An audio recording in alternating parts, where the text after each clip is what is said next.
मेरे भाई लोग क्या हाल चल है। तो आज कर रहे हैं टिक्स का चैप्टर 1, पावर शेयरिंग। ठीक है। तो बेल्जियम एक छोटी कंट्री है यूरोप में। ठीक है। हरियाणा स्टेट, हमारी जो हरियाणा स्टेट है उससे भी छोटी है। अभी आप स्क्रीन पे देख सकते हो, ये है जो आपको दिख रहा है वर्ल्ड मैप पे, ये है बेल्जियम। और यहाँ पे आप कंपैरिजन देख सकते हो हमारे स्टेट हरियाणा के साथ। ठीक है। और यहाँ तो कंट्री की यानी कि बेल्जियम की 59% लोग डच बोलते हैं, 40% लोग फ्रेंच बोलते हैं। ठीक है। और जो डच लोग हैं वो फ्लेमिश रीजन में रहते हैं, जो फ्रेंच लोग हैं वो वॉलैंड रीजन में रहते हैं। यहाँ मैप में हम देख सकते हैं, यहाँ पे डच लोग रहते हैं, यहाँ पे फ्रेंच लोग रहते हैं। और उसकी जो कैपिटल सिटी है यानी कि जो ब्रुसेल्स है, वहाँ पे भाषा कुछ उल्टा पड़ता है। ब्रुसेल्स में 80% लोग फ्रेंच बोलते हैं और 20% लोग डच बोलते हैं। तो जो कंट्री वहाँ पे मेजॉरिटी किसकी है? डच की। लेकिन जो कैपिटल सिटी में मेजॉरिटी है वो फ्रेंच की है। और जो फ्रेंच कम्युनिटी है वो ज़्यादा रिच और पावरफुल है। इसकी वजह से जो कंट्री वहाँ पे काफ़ी ज़्यादा टेंशन क्रिएट हो गया दो कम्युनिटीज़ में, क्योंकि एक जो डच कम्युनिटी है, क्योंकि वो मेजॉरिटी में, तो वो अपनी मेजॉरिटी का फ़ायदा उठा के कंट्री को रूल कर सकती है disregarding the needs of the minority French speaking people. इसलिए उस कंट्री में टेंशन स्टार्ट हो गई। और ये टेंशन सबसे ज़्यादा एक्यूट थी ब्रुसेल्स में, क्योंकि ब्रुसेल्स में जो माइनॉरिटी फ्रेंच कम्युनिटी है वो ब्रुसेल्स में मेजॉरिटी कम्युनिटी हो जा रही है। इसलिए वहाँ पे काफ़ी ज़्यादा टेंशन हुआ। अब हम देखते हैं श्रीलंका का केस। तो श्रीलंका हमारी नेबरिंग कंट्री है ना। ये जैसा कि आप स्क्रीन पे देख रहे हो श्रीलंका है। हम मालूम है तेरे बाप को मत सिखा।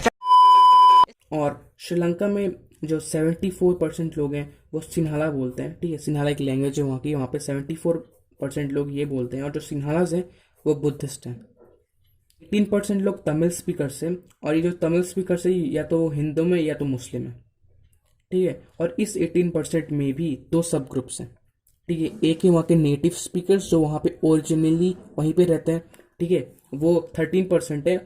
और बाकी जो बचे 5% है वो तमिल्स हैं जिनके फोर फादर यानी कि पूर्वज इंडिया से प्लांटेशन वर्कर के तौर पर श्रीलंका गए थे कॉलोनियल पीरियड में। अब हम यहाँ पे देख सकते हैं कि यहाँ पे भी वही केस है कि मेजॉरिटी और माइनॉरिटी का।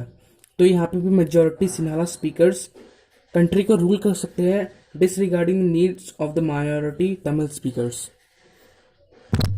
तो अब यहाँ पे देख सकते हैं कि दोनों कंट्रीज में सेम सिचुएशन है। अब हम यहाँ पे देखते हैं कि दोनों कंट्रीज ने इस सिचुएशन को कैसे हैंडल किया। तो सबसे पहले हम देखते हैं श्रीलंका का केस। श्रीलंका को ईयर 1948 में इंडिपेंडेंस मिला, जस्ट 1 ईयर आफ्टर हमारे इंडिपेंडेंस के। और वहाँ पे जो मेजॉरिटी कम्युनिटी थी यानी कि जो सिन्हाला स्पीकर्स थे उन्होंने ओथ लिया और वहाँ पे गवर्नमेंट फॉर्म की, यानी कि मेजॉरिटेरिज्म के बेसिस पे गवर्नमेंट वहाँ पे फॉर्म हुई।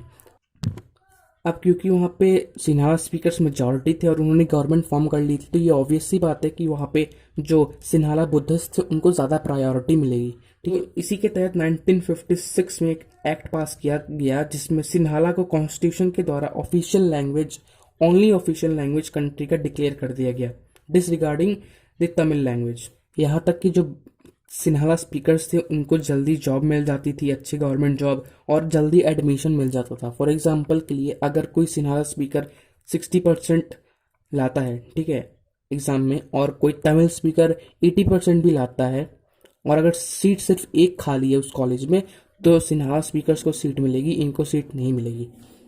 समझ रहे हो? समझ रहे हो आप? समझ रहे हो? नहीं, गजब बेइज्जती है। तो ये जाहिर सी बात है कि इनको चुल मचेगी, है ना, कि भाई हमारे तो ज़्यादा परसेंटेज आ रहा है, हमको तो सीट चाहिए। तो जो तमिल स्पीकर्स थे वहाँ के, उनको लगने लगा कि कोई भी मेजॉरिटी पार्टी का या जो बिग पार्टी से उनके लीडर्स उनकी कल्चर, उनके रिलीजन के लिए सेंसिटिव नहीं है। ठीक है। उन्होंने किया क्या, तो श्रीलंकन तमिल्स ने पार्टीज लॉन्च की। ठीक है। स्ट्रगल लॉन्च किए जिसके तहत उन्होंने तमिल को भी as a official language declare करने के लिए प्रोटेस्ट किया। ठीक है। और जब ये सारी चीज़ें उनकी खारिज कर दी गई, यानी कि जो गवर्नमेंट थी उनकी तरफ से ये कोई भी चीज़ अप्रूव नहीं की गई, तो उन्होंने एक इंडिपेंडेंट स्टेट मांगा तमिल्स के लिए, जहाँ पे वो लोग कंट्री के अंदर ही एक पर्टिकुलर एरिया दे दिया जाए जहाँ पे वो तमिल्स रहेंगे और वो सेंट्रल गवर्नमेंट से इंडिपेंडेंट काम करेंगे। उनका खुद का एक कॉन्स्टिट्यूशन होगा, वो खुद की रूल्स एंड रेगुलेशंस बनाएंगे। तो ये सब वहाँ पे हुआ। अब यहाँ पे भी ये चीज़ को खारिज कर दिया गया, तो उन दोनों पार्टीज़ के या कम्युनिटीज़ के बीच में टेंशन और ज़्यादा बढ़ने लगी। फिर धीरे धीरे ये जो चीज़ थी वो वायलेंट एक्शन का रूप लेने लगी, है ना, कि तोड़फोड़ शुरू हो गई बेसिकली। और बाद में जाके वो जो टेंशन थी एक सिविल वॉर में रिजल्ट किया। इसकी वजह से दोनों पार्टीज के बीच में बहुत ज़्यादा मारपीट हुआ और दोनों कम्युनिटीज़ के लोग मारे गए।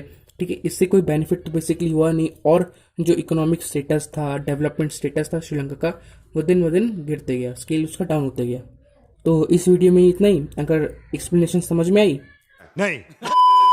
ये तो फिर से देख लेना। अगर आ गई तो वीडियो को लाइक कर दो, चैनल पे अगर नए हो तो सब्सक्राइब करके बेल नोटिफिकेशन ऑन कर लेना। मिलते हमारे अगले वीडियो में, तब तक के लिए बाय बाय, टाटा।